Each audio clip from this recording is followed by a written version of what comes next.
29 agenda पर आज मंत्रिपरिषद में विचार हुआ। सबसे महत्वपूर्ण जो प्रथम एजेंडा था वो था बिहार विद्यालय विशिष्ट शिक्षक नियमावली 2023। सभी इस प्रकार के शिक्षकों को विशिष्ट शिक्षक के रूप में नाम रखा जाएगा। हमारे देश को आजाद हुए 76 साल हो गए, लेकिन कई चीजों में हमको अभी आजादी नहीं मिली। जैसे कि सरकारी दफ्तरों में दुश्वारियां, परेशानियां, बदइंतजामियां।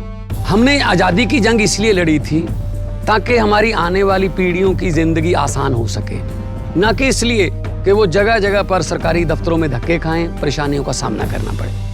शहीद आजम सरदार भगत सिंह जी के सपनों को साकार करने के लिए पंजाब सरकार ने फैसला किया है कि पंजाब के लोगों को अब सरकारी दफ्तरों के चक्कर नहीं लगाने पड़ेंगे, बल्कि सरकारी दफ्तर खुद चल के लोगों के घर पर आएंगे। अब सरकारी दफ्तरों के चक्कर काटने की जरूरत नहीं, बस डायल करें 1076 और सरकारी सुविधाएं अपने घर पर ही पाएं। पंजाब की भगवंत मान सरकार आपके द्वार। बिहार के सरकारी स्कूल में कार्यरत 4.25 लाख नियोजित शिक्षकों की बड़ी सौगात मिली। राज्य सरकार की ओर से नियोजित शिक्षकों को राज्य कर्मी का दर्जा देने का निर्णय लिया गया। इस प्रस्ताव पर मुख्यमंत्री नीतीश कुमार की अध्यक्षता में होने वाली कैबिनेट की बैठक में मंजूरी दे दी गई। आज 29 एजेंडा पर आज मंत्रिपरिषद में विचार हुआ और मंत्रिपरिषद ने विचार करने के बाद निर्णय लिया। सबसे महत्वपूर्ण जो प्रथम एजेंडा था वो था बिहार विद्यालय विशिष्ट शिक्षक नियमावली 2023।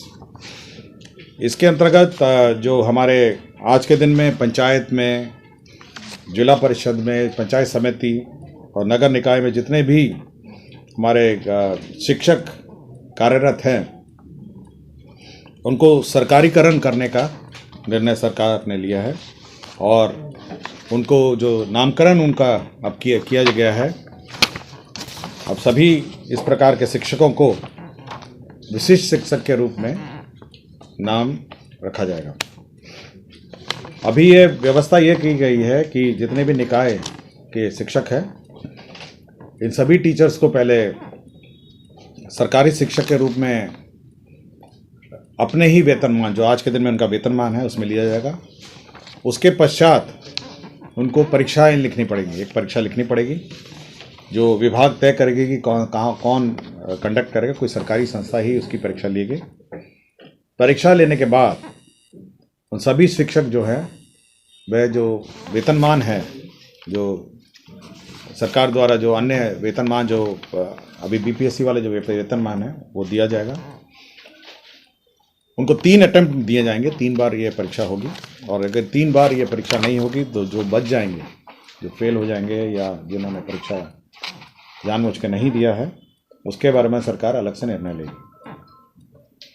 जो विशिष्ट शिक्षक हैं उनको प्रमोशन का भी व्यवस्था है। वर्ष कक्षा 1 से 5 के जो हैं अगली श्रेणी जो होगी वो 6 से 8 की श्रेणी में 8 वर्ष में होगा।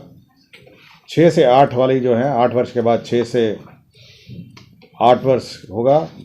11 से 9 से 10 वाले हैं उनको 8 वर्ष में प्रमोशन होगा और 11 से 12 में 8 वर्ष में प्रमोशन होगा। तो ये व्यवस्था की है। साथ ही साथ जो ये लोग अब विशिष्ट शिक्षक बनेंगे उनको पहले 3 ऑप्शन देने पड़ेंगे जिलों के और सरकार उनके ऑप्शन के हिसाब से उनको पोस्टिंग देगी।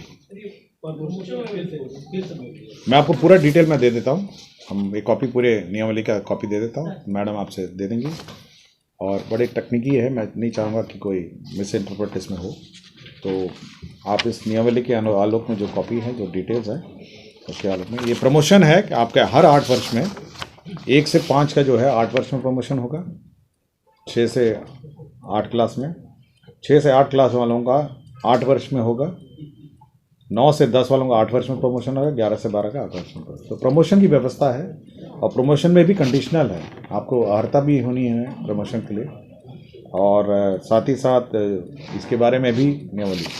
महत्वपूर्ण ये बात है कि जब आप सरकारी सेवक में आप आएंगे तो आपको 3 ऑप्शन देने पड़ेंगे, 3 ऑप्शन जिलों के ऑप्शन देने पड़ेंगे और उसके अनुसार पोस्टिंग होगी। नहीं, ये आपका अभी जो विशिष्ट शिक्षक है, अभी वाले विशिष्ट शिक्षक जो है राज्य के अंतर्गत स्थानांतरण नहीं हो गया। प्रारंभ नियम अनुसार के साथ क्षमता परीक्षा में शामिल होने के समय जब आप परीक्षा में शामिल होंगे तो आपको 3 जिलों की प्राथमिकता मांगी जाएगी और जहाँ से वे अपनी सेवा देना चाहते हैं, और क्षमता परीक्षा में उनकी मेगा क्रमांक के आधार पर उन्हें उनके द्वारा चुना हुआ जिला मिलेगा। तो आपको परीक्षा देनी पड़ेगी। अगर आप परीक्षा नहीं देते हैं या फेल हो जाते हैं तो जो बचे हुए हैं, जो स्थानीय निकाय के टीचर हैं, उसके बारे में सरकार अलग से निर्णय लेगी। नियोजित शिक्षकों को इस फैसले का लंबे समय से इंतजार था। बताया जा रहा है कि जल्द ही शिक्षा विभाग की ओर से सक्षमता परीक्षा आयोजित की जाएगी। इसके बाद नियोजित शिक्षकों को राज्य कर्मी का दर्जा दे दिया जाएगा। पटना से अभिषेक कुमार, पंजाब केसरी टीवी। हमसे जुड़े रहने के लिए हमारे YouTube चैनल को सब्सक्राइब करें और नई वीडियो की नोटिफिकेशन के लिए बेल आइकॉन को दबाएं। अगर आप ये वीडियो Facebook पर देख रहे हैं तो लाइक जरूर करें और ज्यादा से ज्यादा शेयर करें। धन्यवाद।